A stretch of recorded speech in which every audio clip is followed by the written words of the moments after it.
Varg moves, his eyes fierce as he closes the distance between us. Adieu. Oh shit! I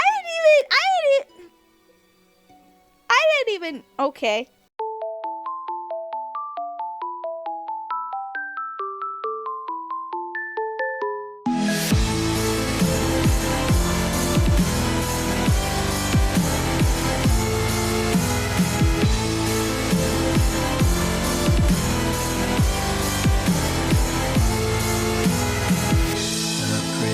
Lives in a monochrome world, working from the side through her lonely eyes. It reflects the ocean and stars, but her cry echoes around the simple loss of love in her heart, making this whole fairy tale alive. Death and sorrow's tender embrace.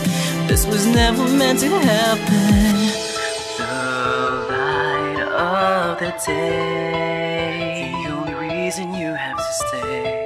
Hear me sing my song and just keep holding on. Cinderella, why don't you stay with me tonight? We will dance until midnight comes and we could run away. Oh, we will never ever be apart. Set aside all your fears, this magic lives inside your heart. I am here, would you wanna stay with me tonight? Follow me, we will run across the bridge of fantasy. All the pain and sadness that you feel, believe in me, hold me close, don't ever let me go. Come and stay with me forever. Magic lives so long as I am here.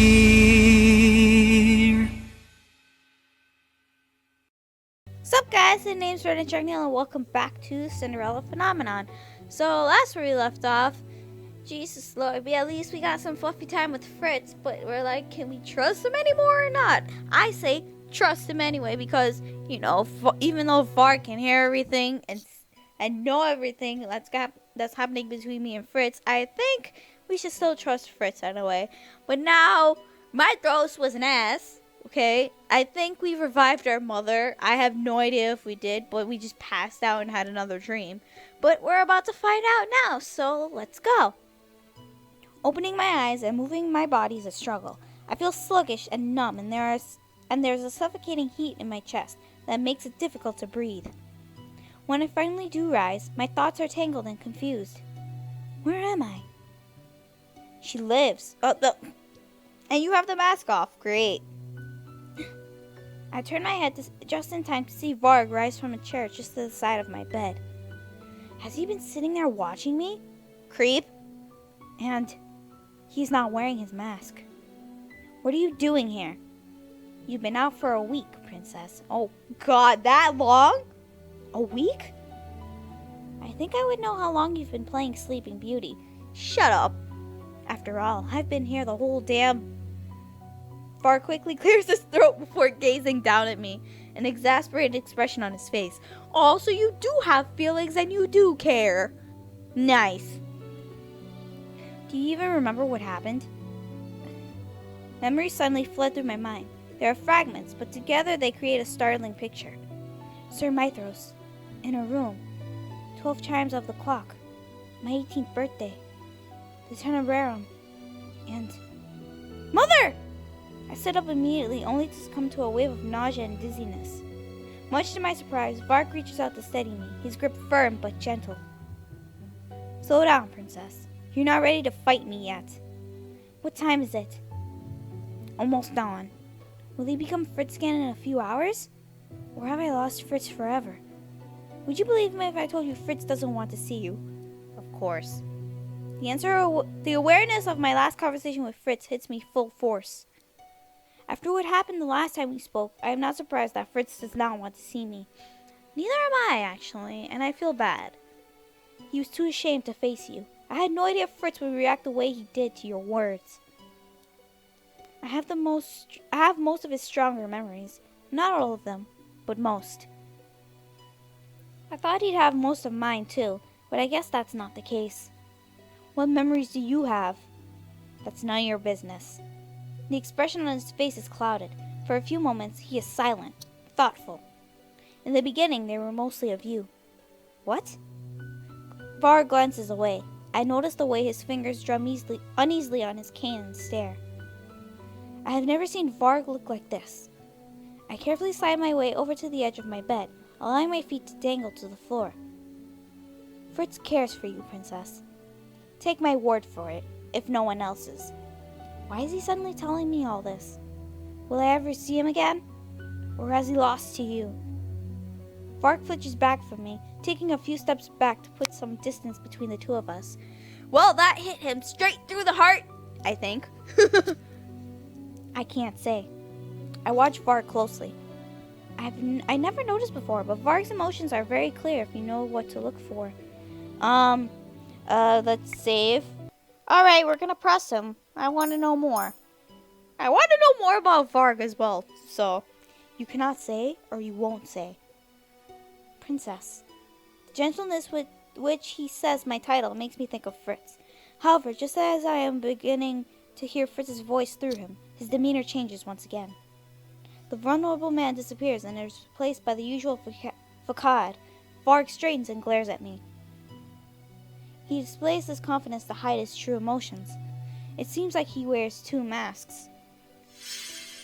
You are more like Fritz than you would care to admit. Hey, point! Fritz would never harm me. Varg snarls, but he no longer intimidates me.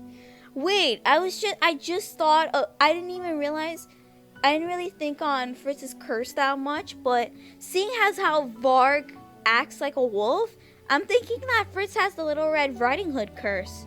And that's what some of you in the comments have been telling me, like, he has the Little Red Riding Hood curse. And I'm like, I don't really get it at first, but seeing how his name in Swedish means wolf, and he acts like a wolf as well, plus his cane is shaped like a wolf. But I think you are right. I just need to press on further to see if it really is the Little Red Riding Hood curse. Fritz this, Fritz that. All you ever talk about is that idiot, even though I have been the one by your side this entire time. Well, so be, but I think he's better than you because you're an ass. Well, you're okay now because you were taking care of me a little bit. And you're opening up a little bit. Just a little tiny bit. But then you're back to this. But oh well. Fritz is nothing compared to me. Uh-huh. Keep telling yourself that. Then why do you feel threatened by him? Ooh! She called you out! My words render Varg speechless. I dimly notice the pattern of red dawn scattered across my room. The sun is almost up. I look back to Varg, my eyes seeking Fritz. Varg moves, his eyes fierce as he closes the distance between us. Adieu. Oh shit! I didn't even. Okay. Varg presses his lips to mine, effectively stifling the rest of the word. Did not see this coming. Totally did not see this coming. I have only a moment to gasp out for a breath before Varg kisses me again, more deeply. I raise my hands to push him away for a brief second as my mind hazes over in shock. Varg takes advantage of my confusion and moves forward again, an unreadable expression in his eyes as he leans over me. I try to pull away, but Varg tangles his hand in my hair, tilting my head back to press his lips firmly against mine once more. No, this is not right. I don't know if this is wrong or right. I don't know anymore. I tremble as his free arm sweeps down my back and eventually comes to rest at my waist. Why is he kissing me? He doesn't even like me. I mean, he's been hiding stuff. Anger clears my mind. I ball my hands into fists and shove at Varg's chest. His eyes are bright and out of focus when I am able to look into them. His chest betrays his labored breathing. I wipe the back of my hand against my mouth as I glare at Varg. I do not trust myself to speak without screaming at him. Coherence slowly starts to filter back into his gaze. I can see the awareness in his gaze, along with guilt. I suddenly realize that my cheeks are now wet with tears. Oh shit, oh no. See, you made her cry! Why am I crying? Varg takes a step toward me, and though he does not utter a single word, I can see from his body language that he means to apologize. He reaches a hand out, as if to touch my face. No! I move back and close my eyes. Adjuva! Rena? I open my eyes when I hear the familiar voice and watch as Fritz quickly rushes to my side and kneels in front of me. His hand comes to my face as his thumb brushes against my cheeks, wiping away the tears that I cannot stop. What did he do, Princess? Fritz! I feel suddenly overwhelmed, like there's too much whirling in my mind. I'm not sure how we sit there together. It feels short, like a single moment, but it could have been an eternity. I'm sorry, Princess. I shake my head in an attempt to clear my frustrated thoughts. Fritz frowns, but the expression clears as he brushes my hair away from my face. His fingertips gently trace my cheek as he speaks. I failed as your knight. I should never have left you alone that night. I could have stopped all of this from happening. All I have done is cause you pain, and this past week has been hell. I didn't know if you'd wake up, or if I would be able to be with you when you did. He looks at me, his expression grim. And I wasn't there when you did. Varg was. You finally know about him? Fritz nods as he gives me a pained smile. No apology could ever be enough to excuse what I did to you. I doubted you that night because I thought what you were saying was impossible. I wondered how I could be cursed without knowing about it. But now, I hate myself for treating you the way I did. I must have put you through so much suffering because I did not believe you. I know I have never been worthy of you, but now I have betrayed the trust you had in me. Oh my God, I just want to hug him! He drops his hands and pulls away from me. I don't think I have the right to be called your knight. I reach out and grab his hand without thinking. Don't say that. Fritz looks at me in shock. His wide-eyed gaze only makes me feel embarrassed, and I have to focus to keep from floundering. After a long moment, Fritz manages to smile at me. It is small, but genuine. I don't deserve your kindness. Kindness? Is that what this is? We sit together in silence for some time, enjoying each other's calming presence. My room is quiet as the sun steadily starts to rise. Do you know what has happened during the last week? I'm afraid not. I wasn't myself for most of it. He is fading even faster now, and just when I feel that I've truly started to know him. I've already told you about the disappearance of the prince and princess, but it seems like the queen has gone missing as well. Oh shit, Hildyr is probably up and about. Ophelia is missing? I can only hope that they made it out alive, and that Rod led them back to the marchand. There, they will be safe. I did not think that I would ever trust anyone there, and I still don't, but Parfait said that the marchand is a place evil cannot overtake. And whether or not Varg is truly evil, his mission is to kill them. I can at least be sure Parfait will protect them. King Gennaro is still here, but he is different. He is not himself. And what happened? It's your mother. I fucking knew it! The day you fainted, that same morning, your mother returned. I can only stare at Fritz in shock, knowing that what happened that night wasn't just a dream. Everyone in the castle is acting as if nothing is wrong. It's like the last 4 years haven't happened. But the instant I saw her, I recognized her. And after that, well, I don't remember what came next. My next conscious moment was today when I saw you. Fritz raises his hand as if to touch my face, but he abruptly pulls it away. He flinches, then doubles over, his face contorting with pain. No! And then Varg is taking over now. No, not now! I won't let you! His eyes are cloudy, his gaze turned inward. He is speaking to the other side of himself that I cannot see. I reach out to him and try to call him back. Fritz! He looks up at me and attempts a sad smile. He's trying to make it seem like he's fine.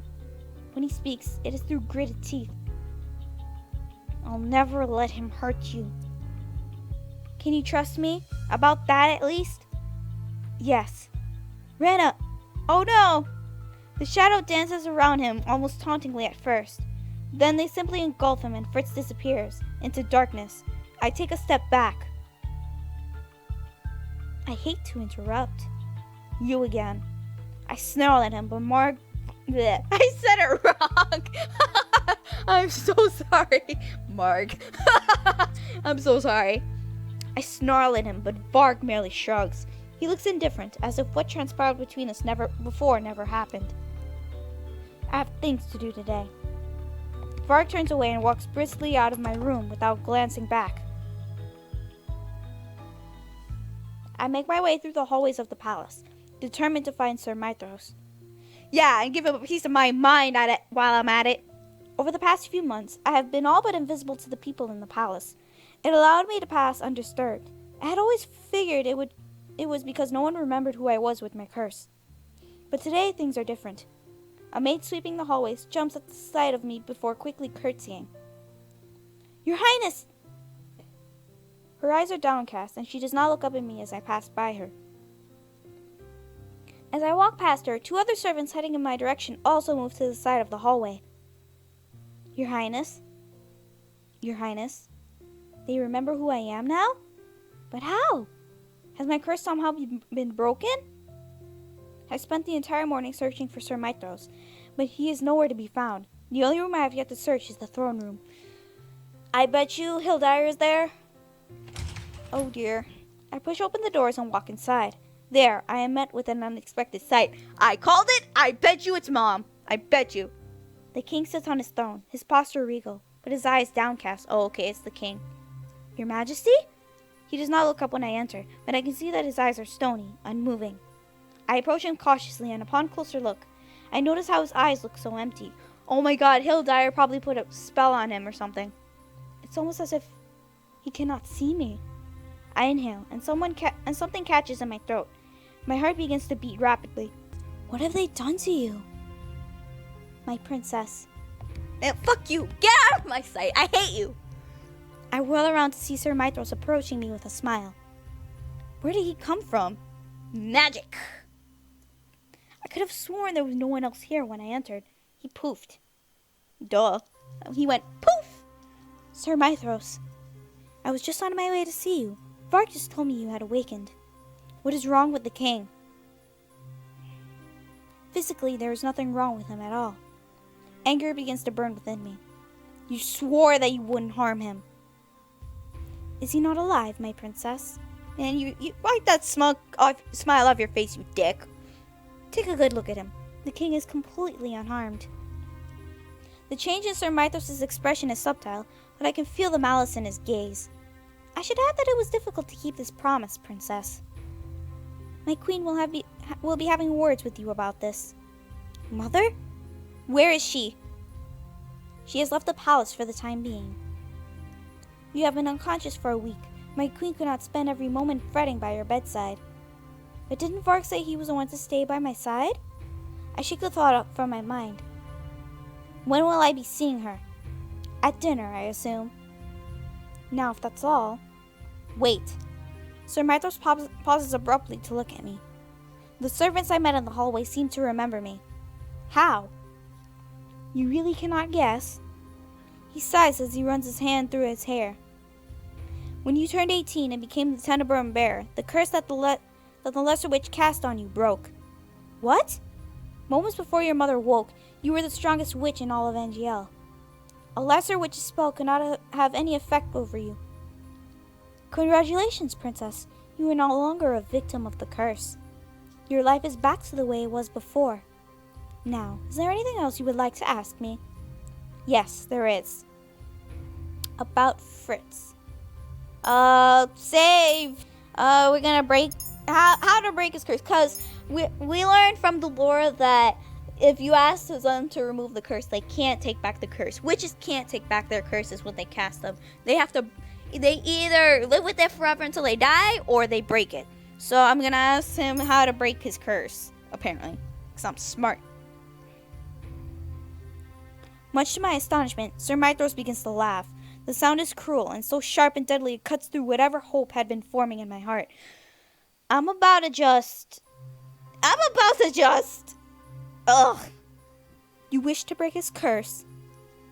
Oh, Princess, you should have told me earlier you cared so much about the boy. Perhaps then I would have tailored his curse to your requirements. Poor, upstanding, chivalrous Fritz. In many ways, he was too much of a knight for his father's liking. Oh, God, please, no. This is the moment. This is the moment where I say, back the fuck up before I smack you, ho. Sir Myos leans closer to me, so close I can see a crazed gleam in his eyes. Would you like to know why I cursed him, Princess? I remained rooted in place, but not flinching away from my thirst is harder than I would have thought. I know, right?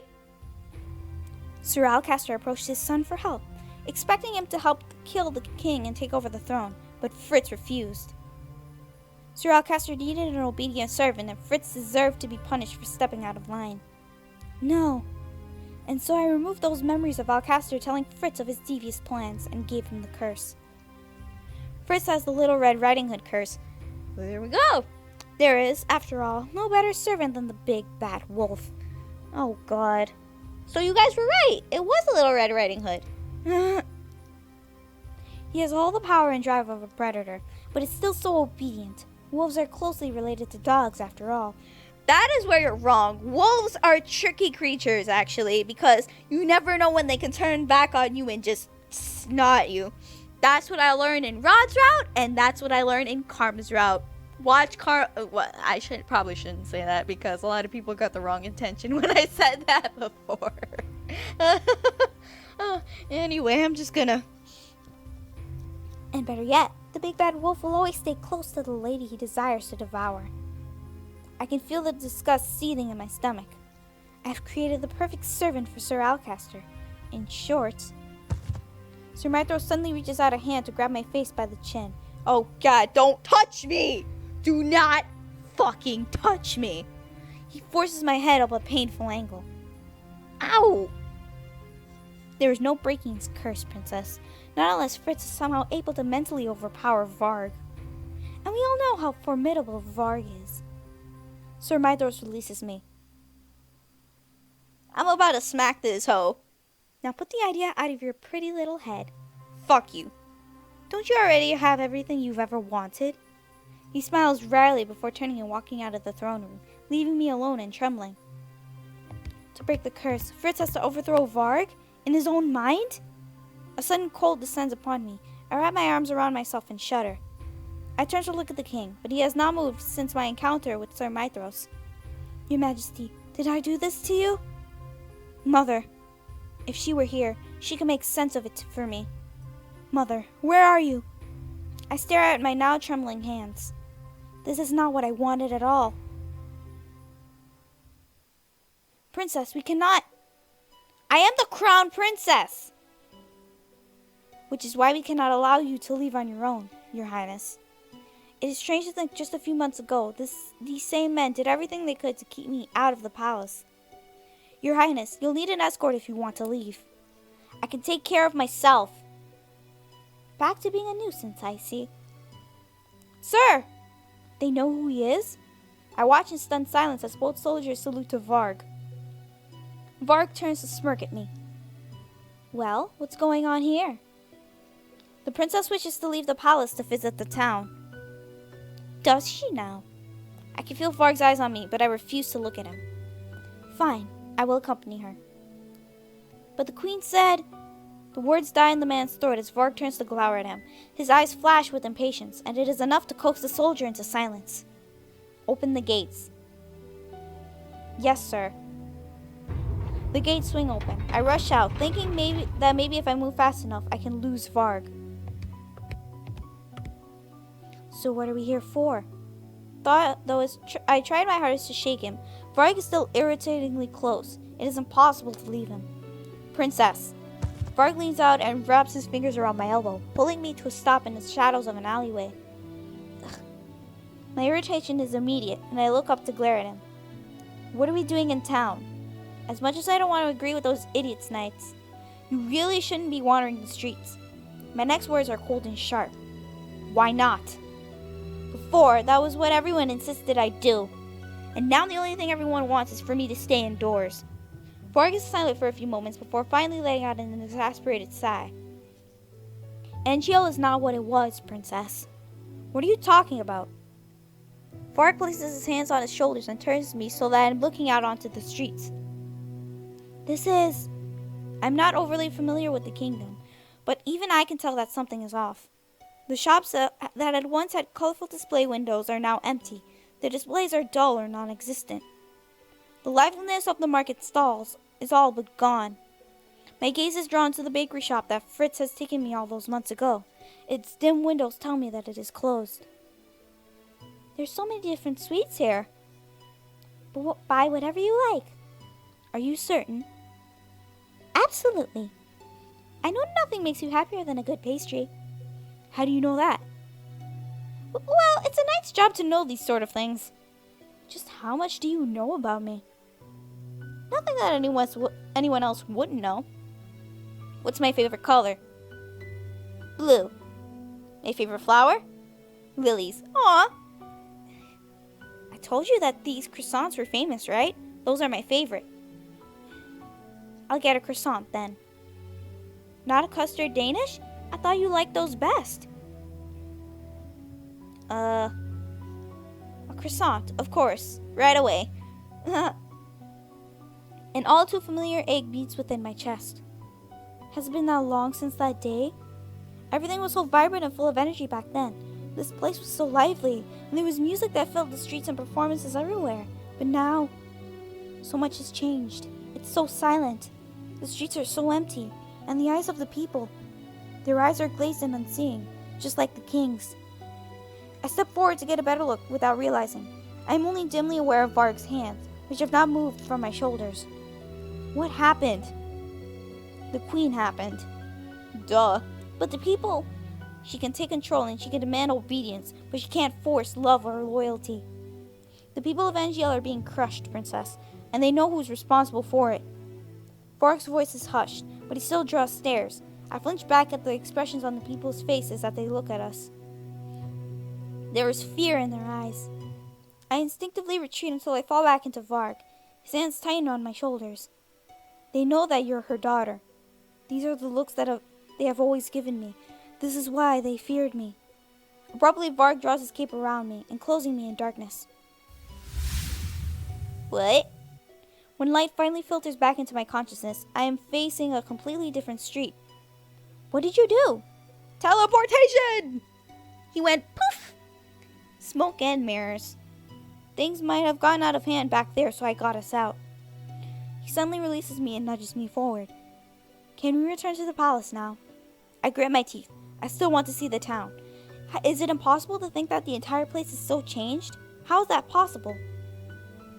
It is. Okay, I said that wrong. Sir Myos said Mother was out. I really need to see her. It's almost dinner time, Princess. Your family will be expecting you. Mother will be expecting me. I should see her at dinner, right? Thinking about everything that has transpired exhausts me. I rub my eyes and sigh. Fine, let us return. I thought we were going to go to the march-in. When I enter the dining hall, a familiar figure stands by one of the windows. I have not seen her but for 4 years, but she remains unchanged. So we finally get to see the queen, Hildyr. Standing before me is the only person whose love I have never doubted. Mother! My dearest one, she looks so pretty! But I hate her! I move toward her immediately, like a moth drawn to flame. Soon I have my arms wrapped around her in a hug. I do not care that I am crying. Mother! I have missed you so much. And I have missed you. I cannot believe that Mother is indeed alive. I am crying so hard tears blur my eyes and it takes effort to speak. I thought you died. Mother presses a soft, cool hand to my cheek. Her touch is more comforting than I remember. And it is thanks to you that I did not.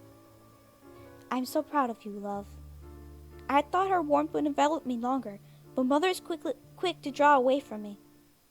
I look up at her in confusion and flinch when I see that her gaze is cold. But I heard you left the palace today. What have I told you about leaving the palace, Retta? No excuses. You know my feelings on this. But... have you truly become so disrespectful while I was absent? Let's not fight. Not tonight. Yes, Mother. Come, sit. I take my usual chair and stare at the now vacant seats in front of me. There's a heaviness in my chest as I remember who sat in them. Those are Ophelia, Rod, and Emmeline's places. And the king. I turn to look at him and feel my heart falter, then sink. Rena? The king is sitting in his usual seat, but his expression is as vacant as it was earlier. It's nothing. Mother follows my line of sight and frowns. Ah, Mythros told me of your request. I had not anticipated that you would require something from him in exchange for reviving him. But no matter, I had no desire to see Alcaster's plans come to fruition. Where is Sir Alcaster? My mother beckons quietly with a wave of her hand, and servants begin to place platters of food on the table. You need to answer my questions, mother! Exiled. There is no place in this kingdom for a snake like him. Well, I hate Hildyr, but I'm glad Alcaster is out of the way. Then why is Varg still here? My mother looks at me with knowing eyes at the servants spoon soup into our bowls. You still need a guard, my dear. It was fortuitous of me to retain him, considering your actions today. I looked down, my mind racing. But enough of these inconsequential notions. We must discuss your training. What? You are the crown princess and you must learn how to be a queen. Eventually, you too shall become the Tenebrae bearer. I will show you how to control it. It was impossible for me to think of Mother as a witch. But seeing how she speaks so casually of the Tenebrae, and considering all that has happened this week, I have no choice but to believe it. Why did you not tell me about the Tenebrae? About the witches? Dearest one, you were so young. I wanted to protect you. Uh-huh. And it is no matter now, for I am here. I will teach you through practical demonstration. I have always found that to be the most effective way. She looks at me sharply. We will begin by punishing those that cursed you. No! No! No! No! No! I don't want Delora to die! Fear and shock immediately flood through me. What? Punish Parfait and Delora? Not Parfait either! They have acted to keep you from me and from your destiny. They must be punished. Don't you wish for revenge on those that have wronged you so? Save? Ah! Fuck it, we're protesting against her. I don't give a shit. I do not want revenge. Mother sets down her spoon. Dearest one, I need I remind you of how the people of this world will seek to abuse your nature and your position in order to use you? Have you not experienced the selfishness and greed of people firsthand? Were you not cursed by such people? You're right. But Delora and Parfait, they had been kind to me as well. Mother goes back to eating. Regardless, we shall study your lessons tomorrow. For some reason, my eyes are drawn once more to the king. He has not moved since dinner began. His soup is still untouched. The king is barely conscious. Mother is right here, so close to me, and yet nothing feels right. You will succeed me in all things, my daughter. Mother speaks and my attention snaps back to her. I expect nothing but your full devotion to this task. I mechanically bring a spoon of soup to my mouth and swallow without tasting. Could I really punish anyone? Oh, dearest one. Mother's voice pulls me from my thoughts. She reaches over and brushes my hair away from my face. Her touch is heartbreakingly familiar. She is right here, but I feel like this is the most distant I have ever been from her. Because she's cruel and evil. We're never going to be separated again. Chapter 8, Uprising. Oh shit, is there going to be protesting and shit by the merchant? I think. Fucking... Oh my god, I want to continue more. Oh my god. You know what? I don't give a shit. I'm going to continue this chapter, so let us continue. Rena, I cannot do this. You are not trying hard enough. But it is almost as if you do not wish to complete your training. Ever since Mother came back, she has been teaching me to use my magic.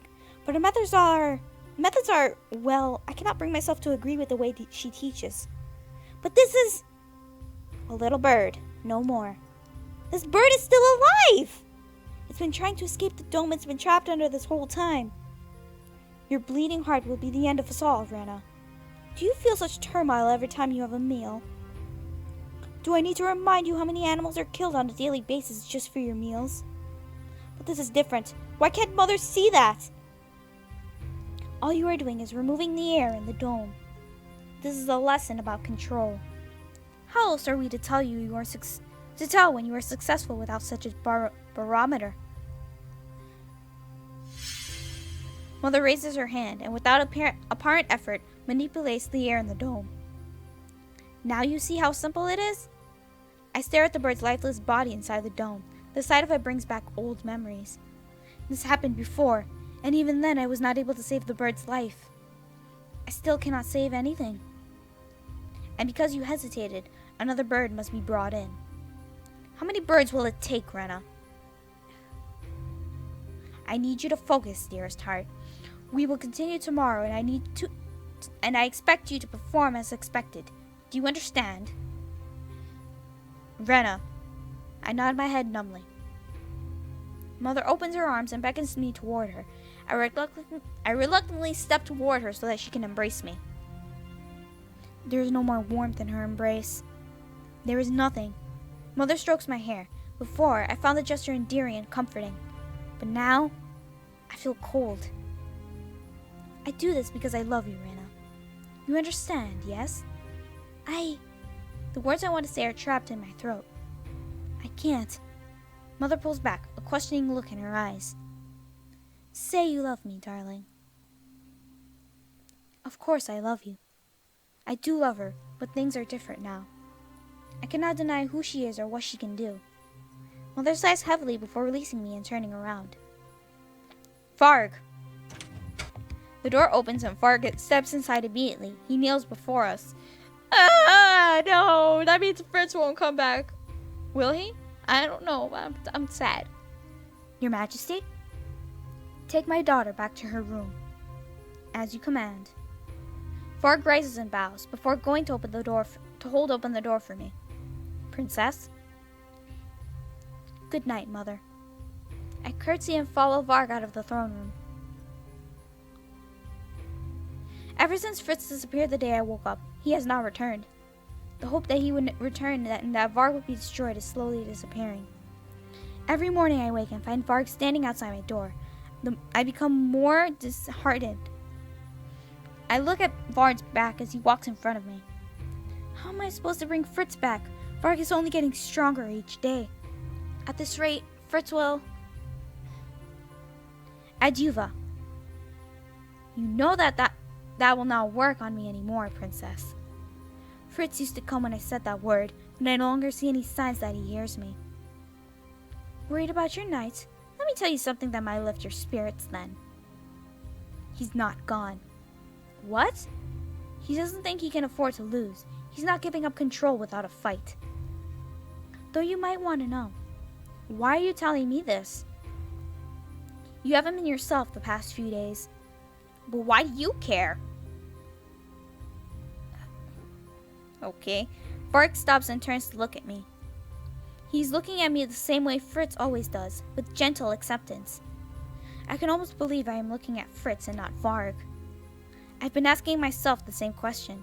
I know these feelings for you aren't my own, and yet... Feelings for me? I guess his emotions for you are too strong. It's rubbed off on me, and now I'm stuck caring about you too. Varg's expression changes, a subtle sadness creeping into his eyes. Stupid. We both know you'll choose when the time comes. What? Varg smiles, but it is void of any cheer. He turns around and continues walking without waiting for me. Hurry up, Princess. The rest of our walk is silent. The night is deep, dark, and gentle, but I cannot find peace or sleep in the all-consuming silence. It has been 2 weeks since Mother's return, and 2 weeks since I've been able to sleep through the night. Most of my days are spent at Mother's side. When we aren't patrolling Angielle, she is teaching me how to use the Tenebrarum, readying me as her successor. Every day it only becomes clearer to me that the kingdom is suffering. The people fear and hate us. It is even worse than it was before. Mother is cruel to everyone, even though I have yet to see them do anything wrong. Is this why Father hated her?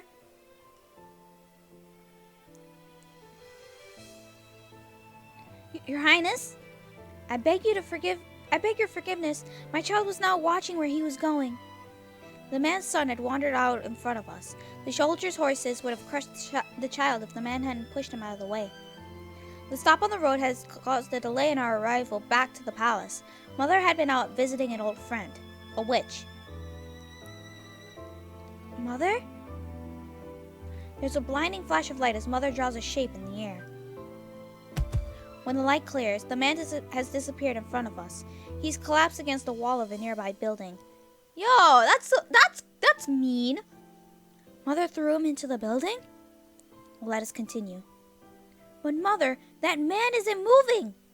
I do not think he's breathing. Come along, Rena. Mother, why did you do that? Excuse me. That man, Excuse me again. Are you questioning me, Rena? Yes, I am. You got a problem with that? Mother's gaze is cold as steel. Her eyes as sharp as a blade. I flinch away from her. You have become soft. The world has changed you while I was sleeping. Do not worry, dearest heart. I will bring you back to what you were. I promise. Mother smiled at me then. The same smile she would always give me when I was a child. I used to be comforted by the sight of it, but now it terrifies me. Haha, terrifies me too. I'll be terrified like her. And the king. I choked down the lump in my throat. He is gone. He speaks, he eats, but he is not there. If it were not clear in his actions, it is clear when I look into his eyes. He is right there, and yet I miss him. The frustration makes me restless. I stand up so that I can make my way toward the window and stare outside. I am being ridiculous. Why should I miss him when he has been nothing but neglectful? I have forgotten how he stopped caring about me when he invited his new family into the palace. He treasured them and his kingdom more than he ever loved me. He never valued me. And yet I would give anything to go back to how things had been. The weight on my shoulders and in my heart is overwhelming. The feeling only worsens when I turn my thoughts to another person. Fritz. With a sigh, I lean my forehead against the cold glass of the window. Fark said that Fritz is still fighting, so he must still be in there. How can I help him? Fritz? Who? Before I can turn, someone clamps a hand over my mouth. The rest of my words are muffled. Who dat? Long time no see. Delora? That voice. Oh, Jurian! I'm glad to see you too! Oh my god, Jurian! That's right. Remain calm, princess. She slowly lowers her hand. I turn around and stare, surprised to see her here in my room.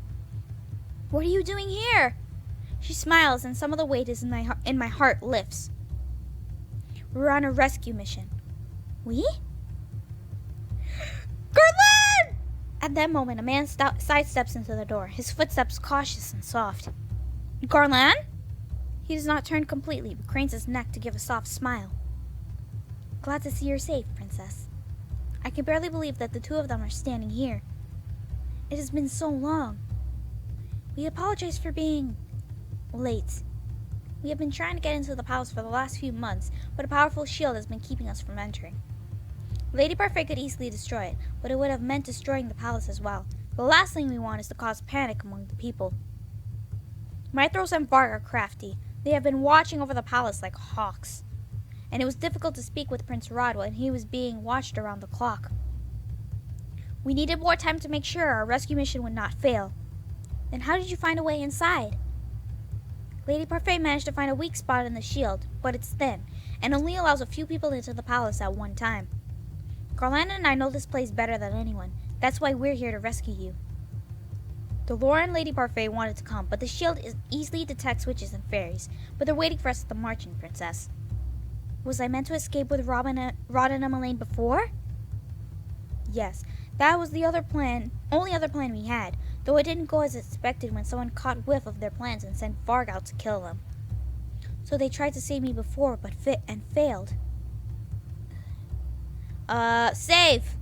I don't want to be mean and say you're not supposed to be here. I want to know why they came. Well, Rena wants to know why they came. They care about her. I can tell that they care, but she doesn't really understand it still, because she still feels like they betrayed her or something. So that's like asking why did you come for me is like saying, do you really care, or are you just using me? Well, Well, at this point, it seems like they're not using her because Mother's back and everything. We're just like, nah.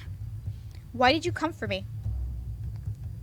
They looked at me, their expressions baffled. What? I cross my arms as I look at them. Why would you rescue someone you hate? Princess. Oh, of course we'd come for you. You're part of the marching after all. What? Jurian looks at me seriously. Let's go. Jurian heads toward the door, but stops when she notices that I am not following her. Coming, Princess? How could the Martian take me back after everything I've said and done? How could the Martian accept me back? Do they even want me to return? I only realized I had spoken aloud when Jurian answers me. Princess, we wouldn't be here if that wasn't the case. We have to leave now. We're running out of time. I can think about this later. I nod and follow them out of my room. Jurian leads the way and I follow after her. Garland brings up the rear, his eyes alert as he constantly surveys our surroundings. The night around us is cold and still, but the quiet only makes me more anxious. Varg usually appears in situations like this. Is he not here? And I feel so useless having to be rescued like this. Garland reaches out to place a hand on my shoulder. We're almost out. I nod, not trusting my own voice. Shh. Garland stands at attention as we continue slowly moving forward. Eventually, a figure moves to block our path. Oh, fuck no. And what is this? I cannot move. Jurian and Garland, however, already have their swords out. The deadly metal glitters in the gray glow of the moon. You can hear the frustration in my voice right now. And here I thought the fairy had given up. Mythros. Her voice is a low growl. It is so full of malice, it makes the hairs on the back of my neck stand on end. I should have said it more evil, because I hate him with all of my heart and soul. Let us pass. And if I did, where would you be taking the princess? Jurian's shoulders tense. Garland glares at Mythros from behind her. I could lie, but it would also be easier to just kill you. You're as bloodthirsty as ever. Jurian is me at the moment. Right now, Jurian is me. I'm like, I won't hesitate, bitch. I will kill you. But unfortunately, I cannot allow your mischief to continue. Sir Mythros has just begun to raise his hand when Jurian darts forward, her sword gleaming as she raises it to slice at his arm. Sir Mythros howls, falling hard to the ground as he curls in on himself to cradle his injury. Ha! Ha! Fuck you! Go, quickly! The remaining quiet is all but shattered as we run away from Mythros. Though he is in pain, I can still hear his voice call out from behind us. Do not think this will be so easy, princess! I ignore him and keep running, not daring to look back. We've been running for a while now. My legs are beginning to go numb. Only a little longer, princess, and we'll be out. You're doing well. I can do no more than nod as I focus to keep running. I am pathetic. I am slowing them down so much. There, I can see the exit. Please don't let anything bad happen. Please don't let anything bad happen. Please don't let anything bad happen right now. Watch out! Oh no. Jurian falls back to evade the explosion and bumps into me in the process. Moments later, however, she is once again standing at the ready with her sword. Garland sets his hands firmly on my shoulders to help me regain my balance. What was that? I bet you it was Varg. A familiar face emerges from the smoke, her expression cold. Oh shit. Oh shit! Mother caught us. Rena. Mother. I didn't want to believe Mythros, but here you are. Princess, get back. Mother turns to face Jurian and Garland, her expression full of contempt. I remember you, Jurian Valiente. And you as well, Garland Belrot. I thought I was rid of Alcaster's pests. We did not work for Sir Alcaster. No, you and your pet have changed allegiances, haven't you? What? What did you call him? The smile on Mother's face is bright and cruel. It sends chills trailing down my spine. Is that one not what he is? Mother casually waves a hand at Garland, who remains quiet. He follows you around like a lost puppy. He's so desperate for a scrap of affection that he would do anything for you, regardless of his own pride. It is admirable how well he knows his commands. Stop it. Come, Garland. Sit, Garland. Good boy. Oh, God. Good boy, Garland. What the fuck? He's not a dog. Shut up! Jurian, don't! But his words come too late. Jurian rushes forward, her body nothing but a blur, her teeth bared in savage hatred. Jurian is fast, but Mother is faster. She raises her hand and sends Jurian back with a terrible flash of light as Garland catches her. And you defend his honor as if you were some poor maiden. How pathetic. Garland's voice is soft as he steadies Jurian. Jurian, please. She's just trying to get a rise out of you. I know that! Jurian throws his hands off, a murderous look in her eyes as she glares at Mother. Mother remains in the same place, smiling that terrible smile of hers. She is amused by this, nothing more. Get the princess out of here, Garland. What are you saying? I'm not leaving you here. Once she's safe, come back for me. Jurian finally turns to look at him, a soft smile on her face. Trust me, Lan. Oh, they are together! That's so cute! There's a long moment of silence as the two gaze at each other. Unspoken words pass between them, and eventually Garland caves. All right. Both of them tightening their grips on their swords. Are you done? Mother hasn't moved, but her presence in the small tunnel is overwhelming. Her magic smothers the very air. Jurian sinks into a stance, her body loose and poised, seemingly unperturbed. Ready when you are. Mother does not attack. Instead, she turns to face me with one graceful movement. Rena, stop this nonsense. This is not the time for games. Be a good girl and go back to your room. I am going to save. I already know what choice I'm choosing, but I'm going to save. Fuck you, I'm standing my ground. There's no way I'm going to reason with her. Standing my ground, I'm going to be like, I'm going to get the fuck out of here. I don't care about you no more. Dearest one? I stand resolute and take strength from Garland's steady presence behind me. What Mother is doing is wrong. What she wants isn't right and has never been right. What she's done to the king and what she's done to Angielle. How am I meant to look at her the same way? My voice is quiet when I finally speak. No. What? I take a deep breath and look in her eyes. That's right, stand up to your cruel mother. Stand up to her. No, I will not return to my room. Mother's expression is unexpectedly calm as she looks at me. My own daughter would choose these traitors and liars over me. Is my love so inconsequential to you? Because you're being a bitch now. Has she ever truly loved me? That's the real question. Mother, if your love is what love is meant to be, I do not want it. Mother is not who I thought she was. When I look at her now, all I can see is what she truly is. Evil. Clearly, you have become corrupted during my absence. I suppose it must be the work of the infernal fairies. No, you have been corrupted. Never mind. Once I have destroyed each and every one of them, you return to me, my daughter. She raises her hand and light curls around her fingers, but before she can cast her spell, Jurian is on my mother's side. Jurian's sword glints as it slices through the air, and then through Mother's clothes. Go! Princess, come on! But Jurian, if we leave her alone... Garland pulls me away from my mother and Jurian as their battle begins. I hear the dull clatter of metal as we run, and can see the flashes of light even as we escape back the way we came. Garland! We have not gotten far when I force Garland to stop. Garland! It is only when I grab his shoulder that he stops and turns to look at me. Princess? We cannot leave her there. Maybe I can convince Mother to let her go. You really think you convinced that witch? I can try. My job is to keep you safe. Mother has all the power of the Crystallum Tenebrarum at her disposal. I force myself to say it. Jurian will not last long. Garland, you have to know this too. Jurian must know as well.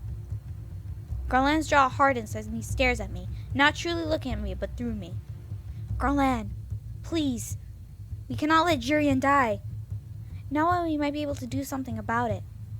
Garland stares at the ground, his expression conflicted. I know he cares for her, and that is why he must go back for her. Garland closes his eyes briefly. When he opens them, I know he has made his decision. When we return, the scene is very different. Blood splatters the tunnel walls, and Jurian is on her knees, bent forward, her face away from us. Jurian, no! My mother is nowhere to be seen. Jurian! Garland is suddenly in front of me, mindlessly racing toward Jurian. Jurian! Jurian! All at once, she seems to come alive. She gasps out of breath and coughs. Garland, what are you doing here? I told you to... Her voice wavers as Garland crouches down in front of her. He folds himself around her and pulls her gently to his chest. His eyes are shut tight as he buries his face in her hair. Jurian chokes back a sob as she reaches up to hold him tightly. I exhale in relief. Both of them are alive and safe. You idiot! I told you to get her out! The princess gave me permission to disobey an order. He lifts his head to smile back at me. She outranks you, Jurian, at least as far as titles are concerned. Garland slowly guides her to her feet. What happened? The queen disappeared and Jurian suddenly stops. We hear it at the same time. A terrible ripping sound, like the air itself is being torn. I see the slither of shadows and unnatural light in the darkness, and suddenly I realize what is happening. My panicking mind is only able to process everything that happens in slow motion. Oh no, she's right behind you! Mother appears behind Jurian, poised to strike. I see the horror in Garland's eyes, then acceptance and determination. I try to cry out a warning, anything, but I can barely breathe. Garland pushes Jurian toward me and out of the way as he rushes my mother. No! Garland! At the same time, Garland pushes forward. Mother holds out her hand. It takes only a single heartbeat for her to plunge it into Garland's chest. Garland, no! Garland! What a loyal pet, giving your life for hers. Garland's face crumbles in on itself. Even from where I am, I can hear Mother twist her hand inside him. And how sad. Mother wrenches her bloodied hand out and Garland falls to the ground. You fool. You didn't even tell her that you loved her. Oh, so I was wrong about that, apparently. You! Jurian runs at my mother, a desperate cry of grief and rage escaping from her. Jurian, no! She's too weak from her own injuries. She can barely hold up her sword. I'm unable to speak or move as Jurian rushes toward her own death. My mother simply sidesteps, her expression disinterested as Jurian falls to her knees. I was kind enough to kill him slowly for you, so you could say your goodbyes.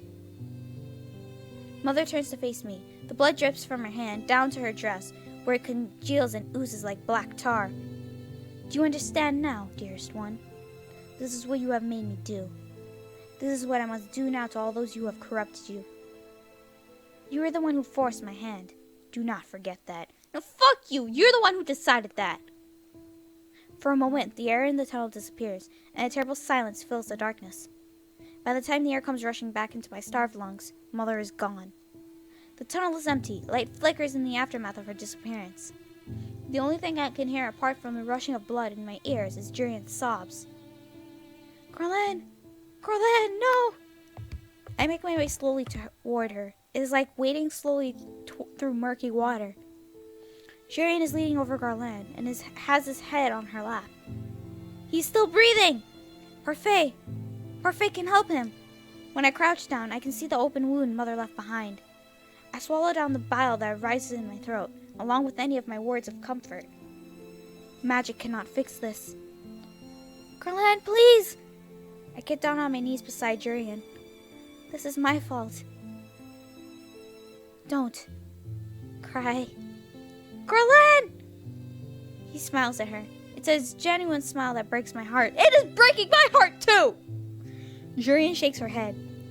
No, Garland, you can't! Jurian, I love... Oh, God. This is some cheesy shit, and it's gonna make me cry. His His voice trails off as he closes his eyes, his breathing becoming more labored. He gasps one last time before his body stills completely. This is worse than Fritz's death, I think. Jesus Lord. Garland? Garland! I bite down on my tongue and bow my head as Jurian howls her loss into the silence of the blood-soaked tunnel.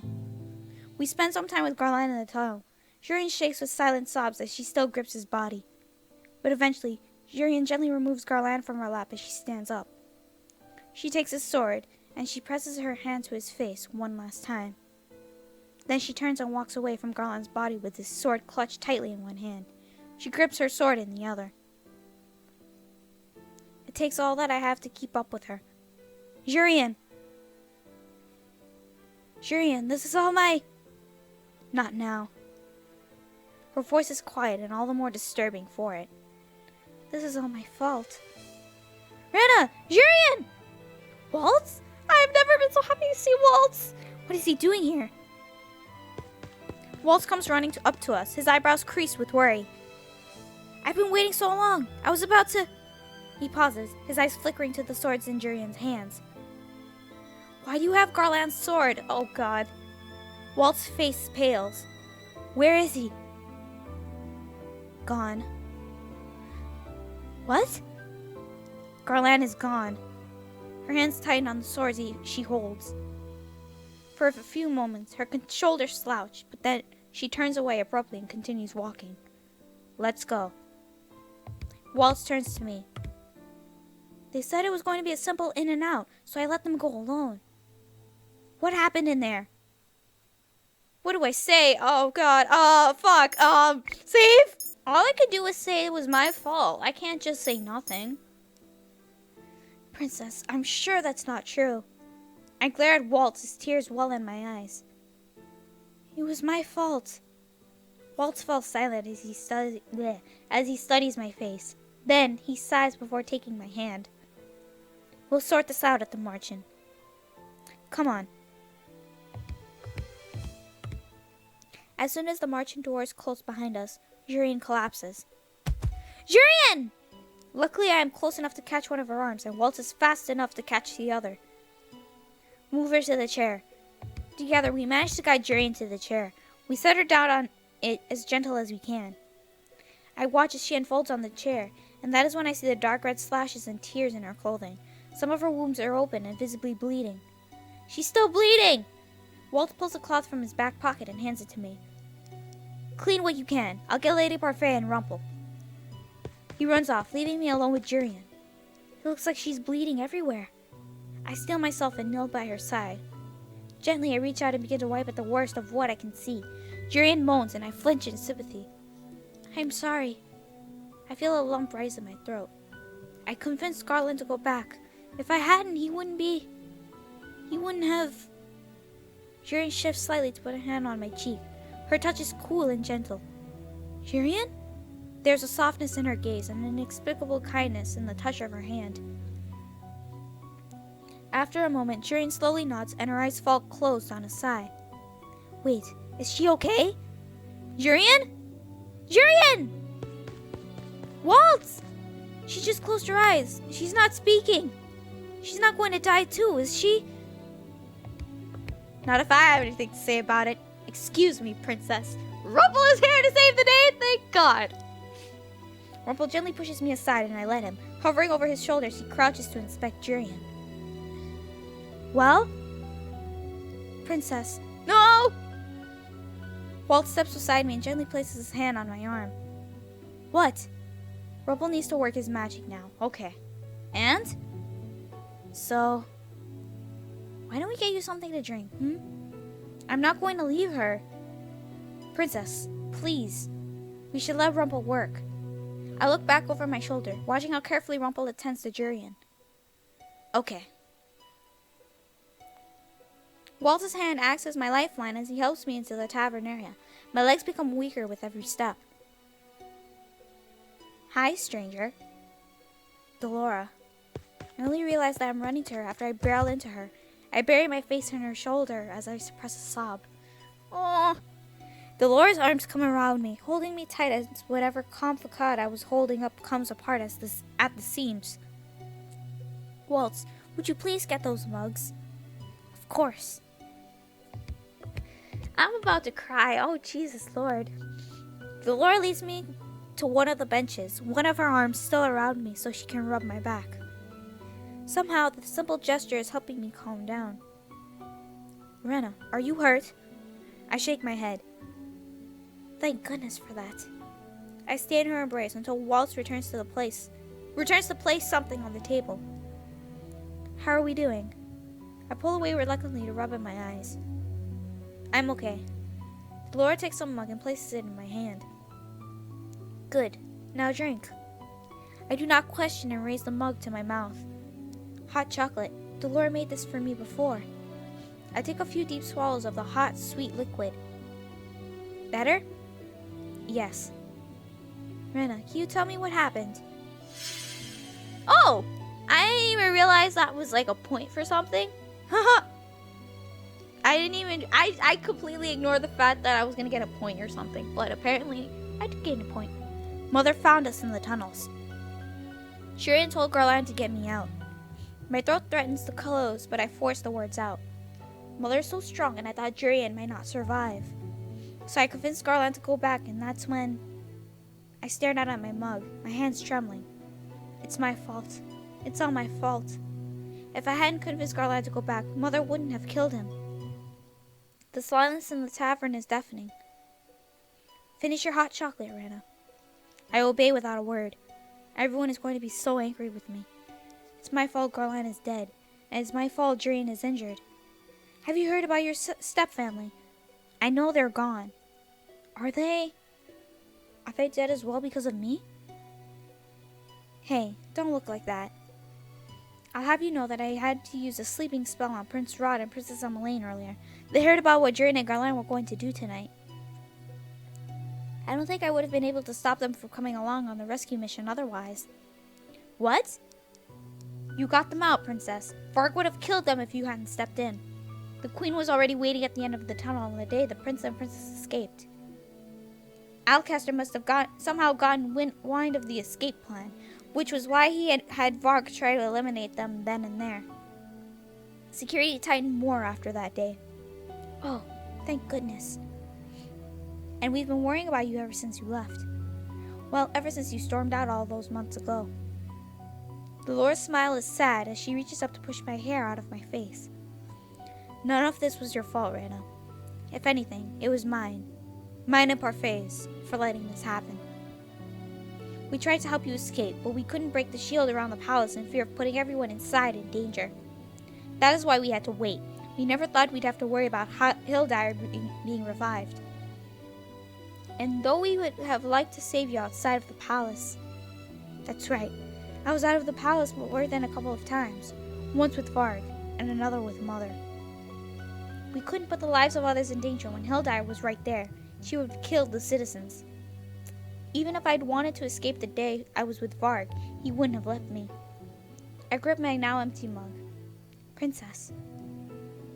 I understand how you feel, and I know it's difficult, but frankly, we have bigger fish to fry. I think you realize now what kind of person Hildyr is. I do. Then you know what we have to do. I know too well what it is we must do. In fact, I knew this was bound to happen sooner or later. I started this. I do not know if I can fix everything, and I do not know if I can save Angielle. But no matter how long it might take, I must make things right. I finally look up at Delora and nod. We have to stop Mother. Chapter 9, Rebellion. Finally, we're gonna rebel against Mother! Woo! But unfortunately, we're gonna have to stop there for today because I've been going over an hour and I just wanted to get all that passed. I kind of regret it because Garland, I'm so sad. I don't know which was worse, Fritz's death or Garland's death. Garland's death really hit me hard. I felt so bad for Jurian too. But unfortunately, we have to move on, and well, I'll feel better. You don't have to worry about me, guys. I did kind of shed a little bit of tears though, but I'll be fine. I promise. I I just wanted to get Fritz back. I wanted to defeat Hildyr. I just want things to be normal again. Alright, so with that being said, thank you guys so much for watching. If you guys like this video, give it a thumbs up. If you guys would like to see more of my videos, then click subscribe. Anyways, I'll see you guys in the next video. Bye!